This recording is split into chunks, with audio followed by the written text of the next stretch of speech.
Hello everyone, welcome to my channel. तो आज हम देखने वाले हैं 10 फरवरी को जो एसएससी एमटीएस का फर्स्ट शिफ्ट हुआ है उसका जीके जीएस क्वेश्चन, इंग्लिश के भी क्वेश्चन इंक्लूडेड हैं। सारे ही क्वेश्चन देखेंगे विद एक्यूरेट आंसर। और चार थीम फिर से रिपीट हुआ है, जिसमें से सेंसस एक है जो कि प्रीवियस 4 शिफ्ट में भी रिपीट हुआ हो। मैंने सेंसस कवर किया है मेरे पुराने वीडियोस में, प्लेलिस्ट बना ली है 1.5x या 2x पे। सारा वीडियो अगर आप देख जाते हैं, 13 से 14 सवाल आपके एसएससी एमटीएस के बिल्कुल ही करेक्ट हो जाएंगे, क्योंकि मैंने ऑप्शंस के भी आंसर्स एक्सप्लेन किए हैं। ठीक है, ऑप्शंस भी एक्सप्लेन किए हैं इन डेप्थ। तो शुरू करता हूँ। इस सेशन का पीडीएफ आपको मेरे टेलीग्राम चैनल पे मिल जाएगा, डिस्क्रिप्शन में मैंने लिंक दे दिया है। वीडियो पसंद आए तो लाइक कर दीजिएगा और चैनल भी सब्सक्राइब कर दीजिएगा। कोई डाउट हो कमेंट सेक्शन में पूछ लीजिएगा, मैं अवेलेबल हूँ। आज का पहला क्वेश्चन हमारा, हु इज़ नोन एज शहीद आज़म। शहीद आज़म के रूप में किसे जाना जाता है? तो ये ऑप्शंस देखते हैं, आइए। भगत सिंह, लाला लाजपत राय, चंद्रशेखर आज़ाद या बटुकेश्वर दत्त। तो ये हो जाएगा हमारा ऑप्शन ए, भगत सिंह को शहीद आज़म कहा जाता है। बहुत ही यंग रिवॉल्यूशनरी थे, बहुत ही ग्रेट इंडियन फ्रीडम फाइटर थे। 23 मार्च 1931 को इन्हें फांसी पर चढ़ा दिया गया, अलॉन्ग विद सुखदेव थापड़ और शिवराम राजगुरु के साथ। एक दिन पहले ही इन्हें फांसी पर चढ़ा दिया गया था। एक्चुअली 24 मार्च 1931 को इनका फांसी शेड्यूल था। किस लिए इन्हें फांसी दिया गया था? तो इन्हें फांसी दिया गया था जॉन सॉन्डर्स का किलिंग के लिए, जो कि इन्होंने किया था 17 दिसंबर 1928 में, अलॉन्ग विथ शिवराम राजगुरु। तो शिवराम राजगुरु और भगत सिंह ने मिल करके जॉन सॉन्डर्स को मारा था।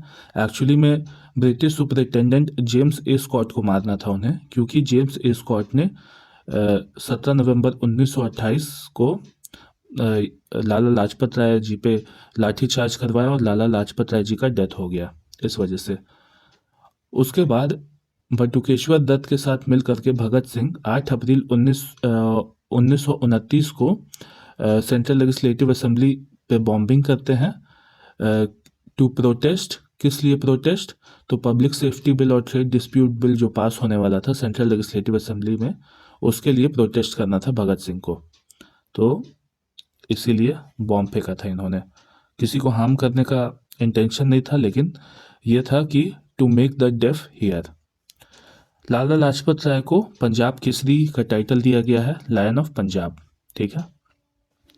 भगत सिंह का जो एक बुक है, why I am an atheist, ये ऐसे है जो कि उन्होंने लिखा था लाहौर जेल से 1930 में। Next question, in which state of India is the Sambhar lake located? Options, Gujarat, Rajasthan, Madhya Pradesh या उत्तर प्रदेश। तो option B, Rajasthan is the right answer. Sambhar lake जो है एक सॉल्ट वाटर लेक है, जयपुर डिस्ट्रिक्ट में लोकेटेड है। बॉर्डर पे है अजमेर और नागौर डिस्ट्रिक्ट के। यहाँ पे बहुत सारी माइग्रेटरी बर्ड स्पीशीज आती है, सारस क्रेन भी आता है, साइबेरियन क्रेन भी आते हैं, और इसे एक रामसर साइट का दर्जा दिया गया है 23 मार्च 1990 में। ठीक है। अब कुछ और लेक्स देख लेते हैं। तो फ्रेश वाटर, जो लार्जेस्ट फ्रेश वाटर लेक है वो वुलर लेक है, इंडिया का largest fresh water lake. Largest brackish water lake है वो चिल्का लेक है उड़ीसा में। Largest inland salt water lake जो है वो सांभर लेक है।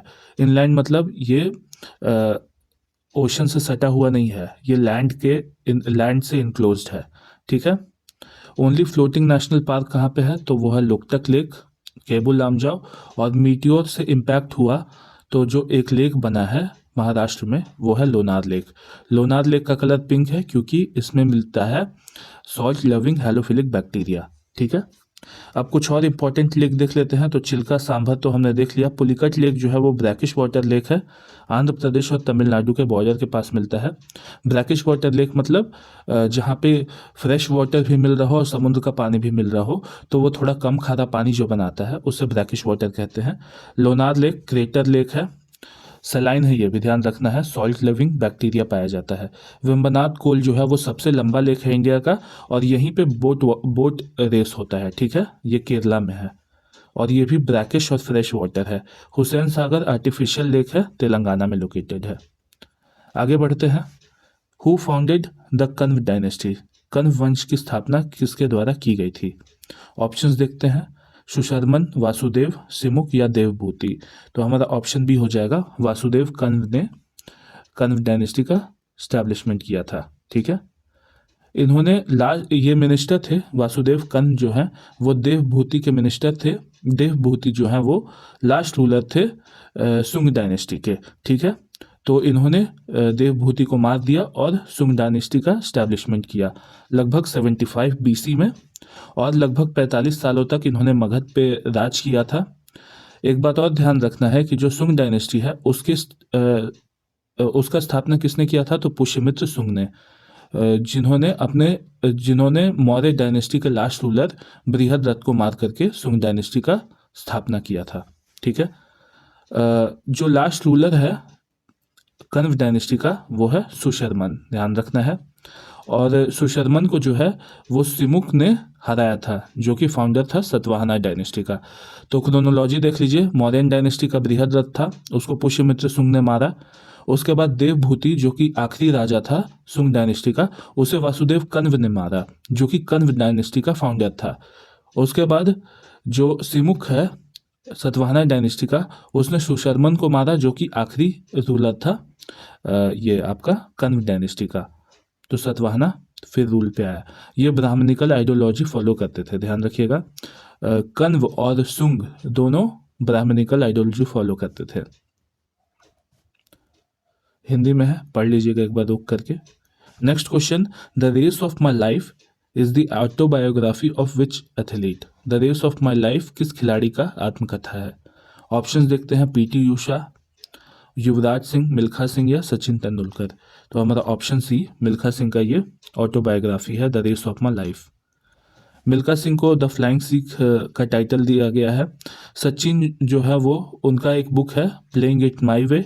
युवराज सिंह ने लिखा है the test of my life.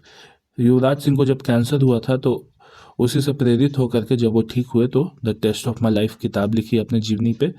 Rahul Dravid का जो किताब है वो टाइमलेस स्टील, और सौरव गांगुली का जो बुक है a century is not enough. तो ये कुछ बुक्स का नाम है फेमस क्रिकेटर का, एक दो बार नज़र डाल लीजिएगा। पीडीएफ डाउनलोड कर लीजिएगा, डिस्क्रिप्शन में लिंक दे दूंगा पीडीएफ का। नेक्स्ट क्वेश्चन जो है, excluding the goalkeeper how many players per team play on the court in handball. Handball खेल में गोलकीपर को छोड़कर एक टीम में कुल कितने खिलाड़ी मैदान पर खेलते हैं। तो गोलकीपर को मिला करके कुल प्लेयर जो है वो 7 होते हैं जो खेलते हैं। तो यहाँ गोलकीपर को हटा के बोला है, मतलब ऑप्शन बी हो जाएगा 6 खिलाड़ी। ठीक है, तो जिन्होंने भी 6 ऑप्शन टिक लगाया है उनका बिल्कुल सही है। तो 6 कोर्ट प्लेयर्स होते हैं, एक गोलकीपर होता है, टोटल 7 प्लेयर होते हैं। लेकिन एक टीम में पूरी तरह से देखा जाए तो 14 प्लेयर होते हैं, जिसमें 7 जो है वो गेम खेलते हैं और 7 सब्स्टिट्यूट जो कि बेंच पे बैठते हैं। ठीक है, और लगभग ये टोटल जो है 60 मिनट का गेम होता है, 2 हाफ होता है 30-30 मिनट का हैंडबॉल में। यहाँ पे कुछ और देख लेते हैं कि कौन से स्पोर्ट है और उसमें कितना प्लेयर्स है। तो क्रिकेट में 7 सभी जानते हैं, फुटबॉल में 7, हॉकी में भी, सॉरी, क्रिकेट में 11, फुटबॉल में 11, हॉकी में 11, बास्केटबॉल में 5, वॉलीबॉल में 6, हैंडबॉल में 7, 6 प्लस 1 गोलकीपर, कबड्डी में भी 7, खो खो में 9 प्लेयर। खो खो वाला याद कर लीजिएगा बिल्कुल, क्योंकि खो खो टूर्नामेंट इंडिया जीता था नेपाल को हरा करके, तो इसलिए इम्पोर्टेंट हो जाता है खो खो। बेसबॉल में 9 प्लेयर, रग्बी में 15, आइस हॉकी में 6, वाटर पोलो में 7। खो खो वाला एक अच्छे से याद कर लीजिएगा, 9 प्लेयर होते हैं खो खो में। Next question, what was the child sex ratio. 0 to 6 year को ही चाइल्ड सेक्स रेशियो में काउंट करते हैं of India as per 2011 census. 2011 की जनगणना के अनुसार भारत का बाल लिंगोनुपात क्या है, क्या था। तो ये हो जाएगा हमारा ऑप्शन सी, 919 था। ठीक है, 919। तो चाइल्ड सेक्स रेशियो क्या है, तो 1000 प्रत्येक 1000 लड़के पे कितनी लड़कियां हैं 0 से 6 साल के बीच में, उसे चाइल्ड सेक्स रेशियो कहते हैं। तो लगभग 919 था 2011 के सेंसस के हिसाब पे। 2001 का सेंसस से कंपेयर किया जाए तो 2001 का सेंसस में चाइल्ड सेक्स रेशियो 927 था, तो लगभग 8 पॉइंट का कमी आया था 2011 में। ठीक है, डिक्रीज हुआ है। अब देखते हैं ओवरऑल सेक्स रेशियो जो है इंडिया का वो है 943। ठीक है, अब देखते हैं कुछ इंपॉर्टेंट फैक्ट सेंसस से ही। तो हाईएस्ट चाइल्ड सेक्स रेशियो है अरुणाचल प्रदेश में 972, लोएस्ट चाइल्ड सेक्स रेशियो है हरियाणा में 843, हाईएस्ट अमंग यूनियन टेरिटरीज, तो यूनियन टेरिटरी में अंडमान एंड निकोबार का सबसे हाई चाइल्ड सेक्स रेशियो है 968, और दमन एंड दीव में सबसे कम है 618। ठीक है, हिंदी में एक बार देख लीजिएगा आप लोग। Next question, Chamfuli dance is primarily a folk dance of which state? Chamfuli नृत्य मुख्य रूप से भारत के किस राज्य का लोक नृत्य है? तो ये हो जाएगा हमारा ऑप्शन बी, उत्तराखंड का लोक नृत्य है। ठीक है, इसे जो है कुमाऊं और गढ़वाल रीजन में परफॉर्म किया जाता है, स्पेशली स्प्रिंग सीजन और फेस्टिवल में, समर के आने से पहले वाला सीजन में परफॉर्म किया जाता है चामफुली डांस। उत्तराखंड का कुछ और फोक डांसेस देखते हैं, तो चोलिया आता है, झोरा आता है, भूटिया एंड झुमेलो। ठीक है, मैंने बोला है ना प्रीवियस वीडियो में भी सारा बोला है कि जितने भी मतलब नॉर्थ वेस्टर्न और नॉर्थ ईस्टर्न रीजन है इंडिया के, वहीं से फोक डांसेस का क्वेश्चन आ रहा है। तो भले ही सेंट्रल इंडिया और साउथ इंडिया का आप भले ही ना करके जाए, लेकिन ये 3 रीजन का करके जाइएगा, गुजरात, राजस्थान, हरियाणा, पंजाब और जम्मू एंड कश्मीर, और नॉर्थ ईस्ट के जो 7 सिस्टर्स है वहाँ से, और झारखंड और उड़ीसा से।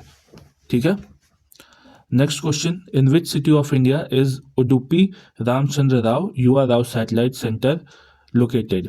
तो ये कहाँ पे है? तो बेंगलुरु में।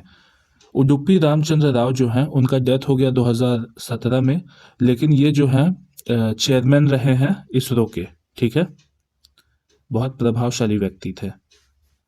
इसरो के जो पहले नाम था तो इसरो सैटेलाइट सेंटर नाम था, 1972 में इस्टेब्लिश किया गया, 2018 में रीनेम कर दिया गया युवा राव सैटेलाइट सेंटर।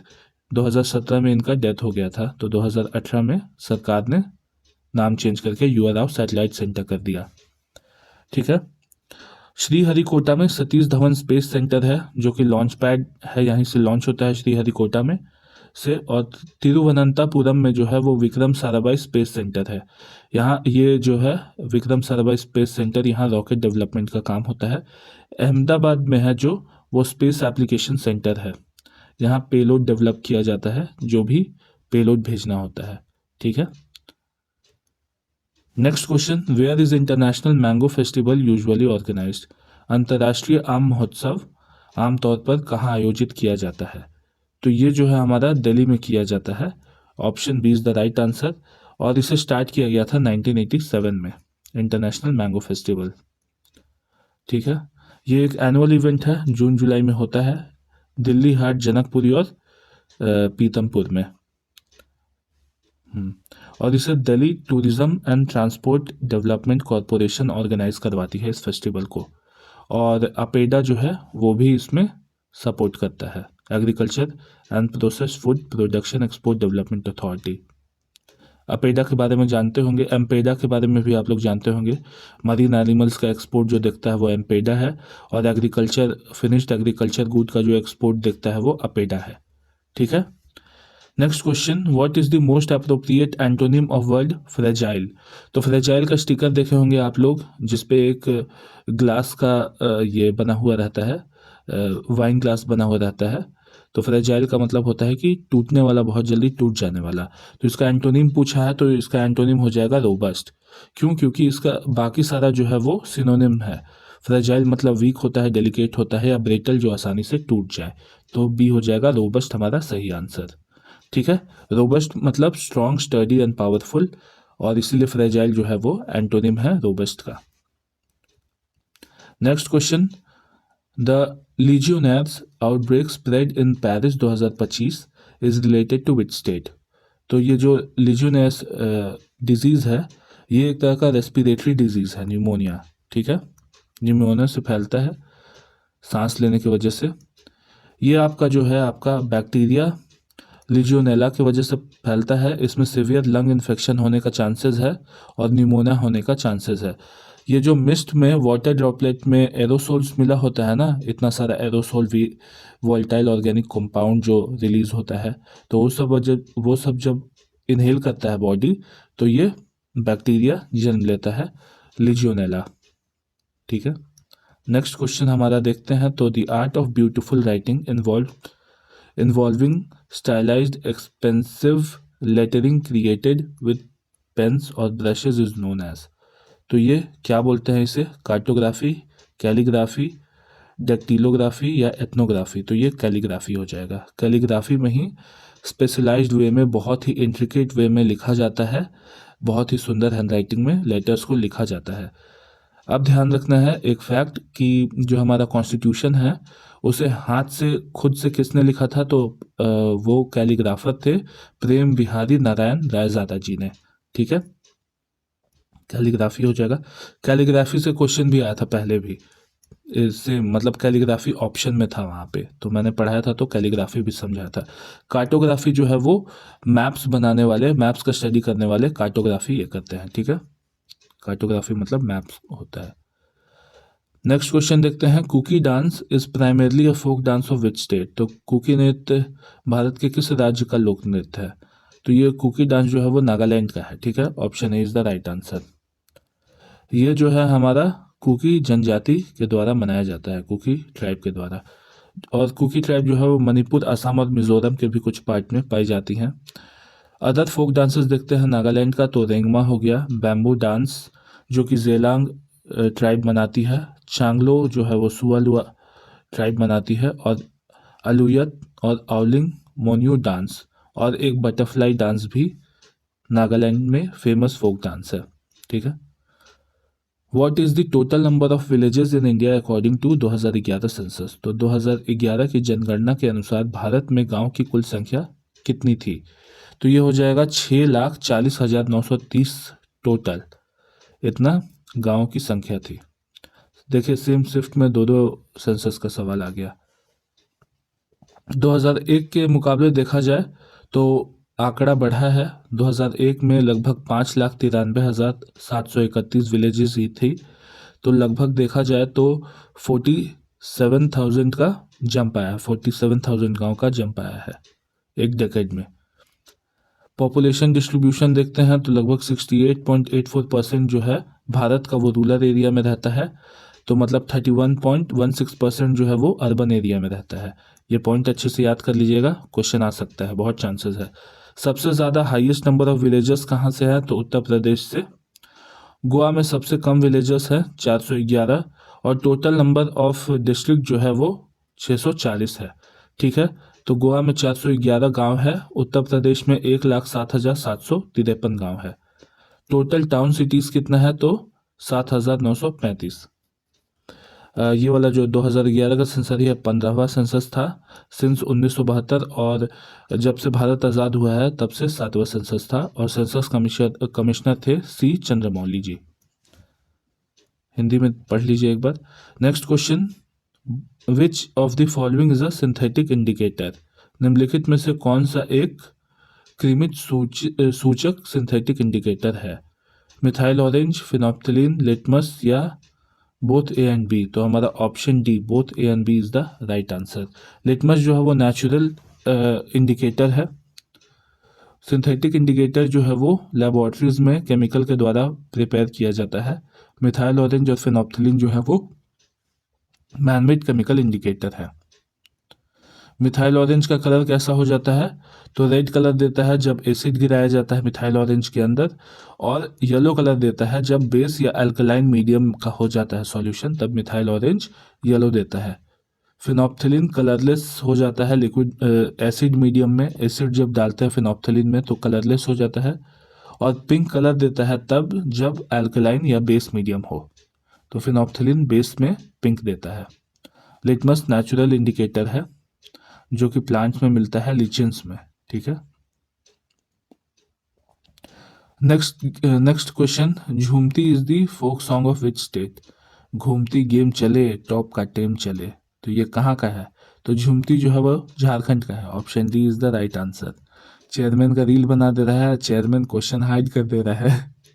घूमती गेम चले टॉप का टेम चले, तो झारखंड का लोक नृत्य है, ये छोटा नागपुर पठार के क्षेत्र में प्रचलित है। ठीक है, next question, which of the following was established bye Rabindranath Tagore. Shanti Niketan, Banaras Hindu university, Aligarh Muslim university या साबरमती आश्रम। तो शांति निकेतन। शांति निकेतन से 3 बार क्वेश्चन आ चुका SSC MTS में, और रविंद्रनाथ टैगोर जी से भी 4 क्वेश्चन आ चुका है। गीतांजलि से क्वेश्चन आया है, नोबेल प्राइज से क्वेश्चन आया है, तो बहुत बार रिपीट हो रहा है रविंद्रनाथ टैगोर से रिलेटेड टॉपिक। तो यहाँ पे हम देख रहे हैं 5 जो है यूनेस्को वर्ल्ड हेरिटेज साइट जो रिसेंटली 4 से 5 साल के अंदर ऐड की गई हैं। तो अभी सबसे जो है रिसेंट में मराठा मिलिट्री लैंडस्केप साइट किया गया है। 13 फोर्ट्स है जिसमें से 12 महाराष्ट्र में है और एक जिंजी फोर्ट जो है वो तमिलनाडु में है। मोयदाम्स हो गया, ये माउंट बरियल हो गया, अहोम डायनेस्टी का, ताई अहोम डायनेस्टी का माउंट बरियल है मोयदाम्स। शांति निकेतन विश्व भारती यूनिवर्सिटी जो कि वेस्ट बंगाल में है, रविंद्रनाथ टैगोर जी ने 1902 में स्टैब्लिश किया था। तो शांति निकेतन जो है 41st UNESCO world heritage site बना। उसके बाद सेक्रेड असेंबलीज ऑफ होयसालास हेलीबिड में जो टेम्पल है, और द्वार समुद्र में होयसाल का टेम्पल जो है वेसार स्टाइल का, उसे भी इंक्लूड किया गया है यूनेस्को वर्ल्ड हेरिटेज साइट में। और धोलावीरा जो है वो 2021 में जो हड़प्पन साइट है धोलावीरा, उसे भी ऐड किया गया है यूनेस्को वर्ल्ड हेरिटेज साइट में। Next question, where were the 2006 winter olympics held. तो ये ओलंपिक के बारे में क्यों पूछा गया है, तो ये 20th विंटर ओलंपिक था इसलिए पूछा गया है। और ये जो हुआ है ट्यूरिन, इटली के शहर ट्यूरिन में हुआ है, ठीक है। ये 20th ओलंपिक था, विंटर ओलंपिक ट्यूरिन इटली में हुआ है। इसे तोरिनो 2006 विंटर ओलंपिक भी कहते हैं। जर्मनी ने उस टाइम का मेडल टॉप किया था, ठीक है। Next question, in which of the following options are spelling of all 3 words are completely correct. Nauseous, opulence और क्वैगमायर देखना है। तो हमारा ऑप्शन ए तो गलत है, ऑप्शन बी भी गलत है। नॉशियस का स्पेलिंग यही होता है, ठीक है। क्वैगमायर भी यही होता है, ऑप्यूलेंस भी यही होता है। Option C is the right answer, ठीक है। नॉजिया का मतलब होता है फीलिंग सिक। जब आप बस में ट्रैवल कर रहे हो या शिप विप में ट्रैवल कर रहे हो, आपको सी सिकनेस हो या मोशन सिकनेस हो, तो उसमें आपको नॉजिया आता है, मतलब आपको मितली उल्टी टाइप का आता है। ऑप्यूलेंस का क्या मतलब है, मीन्स वेल्दी और लग्जरी। और क्वैगमायर क्या है, तो डिफिकल्ट और मेसी सिचुएशन। आप बहुत ही मेसी सिचुएशन में फंस गए हैं, you are in a quagmire position, ऐसे करके एक सेंटेंस बन जाएगा। Next question, what is the most appropriate antonym of the word brittle. तो ब्रिटल शब्द का सबसे उपयुक्त एंटोनिम क्या है। तो ब्रिटल मतलब बहुत कमज़ोर होता है, जो टूट जाए, जैसे कि अभी हमने 2-4-5 क्वेश्चन पहले ही देखा। तो ब्रिटल का मतलब बहुत कमज़ोर होता है। तो फ्रेजाइल, फ्रेजाइल तो इसका सिनोनिम हो जाएगा फ्लेक्सिबल जो है। हाँ, तो हमारा option be flexible is the right answer. Next question, what is the most appropriate antonym of the word delay. तो डिले का एंटोनिम पूछा है, तो ये हो जाएगा हमारा option C advance.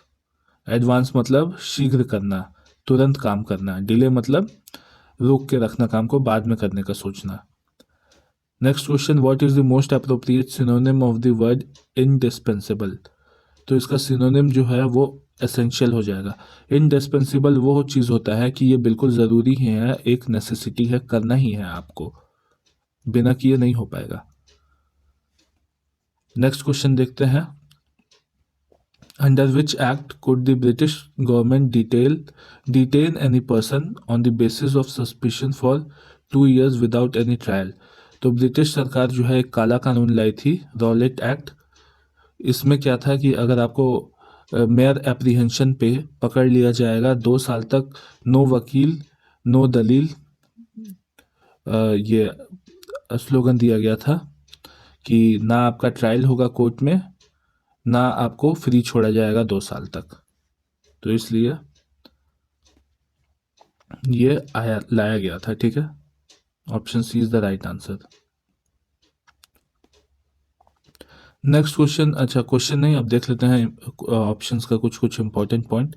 Vernacular press act जो है वो लॉर्ड लिटन के टाइम पे 1878 को लागू किया गया था, जो कि अगर कोई नॉन इंग्लिश लैंग्वेज न्यूज़पेपर है और वो एंटी गवर्नमेंट छाप रहा है तो उसे बैन कर दिया जाएगा। मॉडल मिंटो रिफॉर्म्स 1909 में आया था, सेपरेट इलेक्टोरेट देने का काम किया मुस्लिम्स को। रॉलेट एक्ट 1919 जो है उसमें गवर्नमेंट ने इंडिविजुअल को बिना ट्रायल के अरेस्ट किया था, 2 साल का बिना ट्रायल का, 2 साल तक बिना ट्रायल का।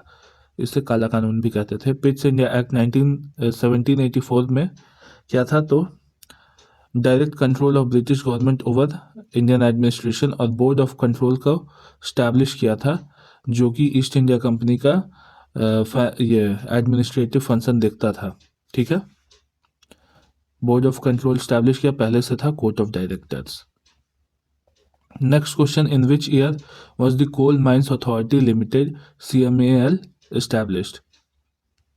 तो किस साल हुआ था, तो हमारा ऑप्शन नंबर बी 1973 में। ठीक है, पहले कोल माइन अथॉरिटी जो था वो स्टेट ओन्ड इंटरप्राइज था, जो कि मई 1973 में इस्टेब्लिश किया गया था। बाद में इसे नेशनलाइज कर दिया गया। ये नॉन कोकिंग कोल माइंस है को ये करता है इंडिया में। तो नॉन कुकिंग कोल माइंस का क्या मतलब होता है, तो वो कोल जो जो आपका ये में नहीं यूज़ कर सकते हैं, फर्नेस में यूज़ नहीं कर सकते हैं, स्टील मैन्युफैक्चरिंग में, उसे नॉन कुकिंग कोल कहते हैं। बाद में इसे मर्ज कर दिया गया ये नेशनल कोल डेवलपमेंट कॉरपोरेशन में, फिर जा करके ये बना Coal India Limited CIL। Next question, why do water droplets from the outer surface of the glass when it contains cold water? तो ये जो है आपका कंडेंसेशन की वजह से होता है, संघनन के कारण। ठीक है, ध्यान दिए होंगे आप कि गर्मी में अगर ठंडा पानी आप ग्लास पे डाल रहे हैं तो ग्लास का जो बाहरी हिस्सा है वहाँ ड्रॉपलेट जमा होना शुरू हो जाता है। सेम कंडेंसेशन का जो ये है फेनोमेना है वो हम देख सकते हैं ड्यू ड्रॉप्स में, जब सुबह सुबह ओस लगा रहता है ये ग्रासेस पे, तो वो भी कंडेंसेशन की वजह से ही होता है। Next question, which of the following is an Indian AI powered program that provide internet content and digital service in multiple language? तो ये हो जाएगा हमारा option B, Bhashini. Bhashini AI जो है वो मल्टीपल लैंग्वेज में डिजिटल सर्विस प्रोवाइड करेगी। ठीक है, भाषिनी का स्पेलिंग क्या है, तो Bhasha interface for India. Next question, when river reach near the sea they split into several part और branches, what are these branches called? तो डिस्ट्रीब्यूटरी कहते हैं, जैसे कि गंगा की डिस्ट्रीब्यूटरी हो गई हुगली रिवर। तो जो रिवर ट्रिब्यूटरीज जो है आ करके मिलती हैं, जो रिवर आ करके मिलती हैं मेन रिवर में, उसे तो ट्रिब्यूटरी कहते हैं, लेकिन मेन रिवर जब अलग हो जाती है दो अलग रिवर में तो उसे डिस्ट्रीब्यूटरी कहते हैं। ठीक है, और इन्हें ट्रिब्यूटरी कहते हैं। Option C is the right answer.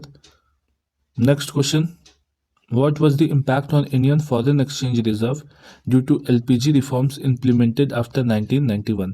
तो आपको पता होगा 1919 के LPG रिफॉर्म के पहले सिर्फ 14 दिन का आपका ये करेंट अकाउंट बैलेंस मतलब फॉरेन एक्सचेंज रिजर्व्स बचा था इंडिया के पास, बहुत बुरा हाल था। फिर फाइनेंस मिनिस्टर मनमोहन सिंह ने LPG रिफॉर्म्स को लागू किया। ठीक है, तो बढ़ा था।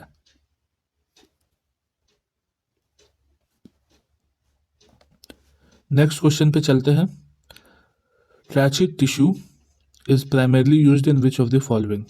तो ट्रैचिड ऊतक मुख्य रूप से किस में पाया जाता है? तो ये हो जाएगा हमारा ऑप्शन ए, जाइलम में पाया जाता है। अब इनके फंक्शंस देख लेते हैं सारे ऑप्शन के। तो जाइलम में जो है वो वाटर और मिनरल जो है वो रूट से सारे प्लांट पार्ट में पहुंचाता है, तो ये जाइलम करता है वाटर और मिनरल। फ्लोएम क्या करता है, तो ये फूड पहुंचाता है, sugars from leaf to other part of plant. Epidermis क्या होता है, तो नहीं, epidermis protect the plant from reduce water loss. तो वाटर जो है वो हमेशा देते रहना चाहिए प्लांट में टू अवॉइड एपिडर्मिस। पित्त क्या होता है, तो stores for food and help and internal support of the system. Next question, which planet of the system is known as blue planet? तो ये तो हमारा अर्थ ही हो जाएगा, क्योंकि 71% वाटर है अर्थ में, तो इसलिए वो ब्लू दिखता है। और ऊपर से जब वो रोटेट करता है तो एटमॉस्फेयर में जितने भी डेंसर गैसेस हैं वो क्या करते हैं कि सनलाइट के जो सबसे शॉर्टेस्ट वेवलेंथ है ब्लू कलर, उसको स्कैटर्ड करते हैं, इस वजह से ब्लू कलर का दिखता है। ठीक है, पृथ्वी हो जाएगा सही answer. Next question, security partnership MSP, which of the following countries not included among the founding members of Mineral Security Partnership? Options देखते हैं, ए इंडिया, बी ऑस्ट्रेलिया, सी चाइना या डी कनाडा। तो सी चाइना हो जाएगा। Actually mineral security partnership USA के द्वारा ही बनाया गया है टू काउंटर चाइना। क्यों? क्योंकि चाइना के पास more than 80 to 90% critical minerals का रिजर्व्स है। वो जब चाहे मार्केट में शॉर्टेज क्रिएट कर सकता है। मार्केट में जैसे ही शॉर्टेज क्रिएट हुआ, सेमीकंडक्टर का मार्केट गिर जाएगा। Mobile phone, laptops, iPad, pads, ये सब का मैन्युफैक्चरिंग भी बहुत तरीके से डैमेज हो सकता है। तो ये मिनरल सिक्योरिटी पार्टनरशिप जो है वो लॉन्च किया गया था जून 2022 में बाय यूएसए, और इसका ऑब्जेक्टिव था to strengthen the supply chain of critical minerals like lithium, cobalt and nickel. China जो है इसका पार्ट नहीं है, ऑब्वियसली चाइना को काउंटर करने के लिए इसे बनाया गया है। और इंडिया स्पेशल क्लब एमएसपी को जून 2023 में ज्वाइन करता है जून 2023 में। और इंडिया एकमात्र डेवलपिंग नेशन है ये एमएसपी में, ठीक है। यूनाइटेड स्टेट है, Australia, Canada, Finland, France, Germany, Japan, south Korea, Sweden, UK and European union, Italy, Norway and India. India इकलौता डेवलपिंग नेशन है जो एमएसपी में है, mineral security partnership. Thank you very much. अगर वीडियो पसंद आया हो तो लाइक करें, चैनल को सब्सक्राइब करें, पीडीएफ डाउनलोड कर ले और 2-3 बार अगर आप पढ़ लीजिएगा आपको पूरा याद हो जाएगा एक एक पॉइंट। और भी वीडियोस आने वाले हैं, स्टे ट्यून्ड। चैनल पे फिर ज़रूर आइएगा, ये आप ही का चैनल है, आप लोग बहुत सपोर्ट किए। बाय बाय दोस्तों, हैव अ गुड डे।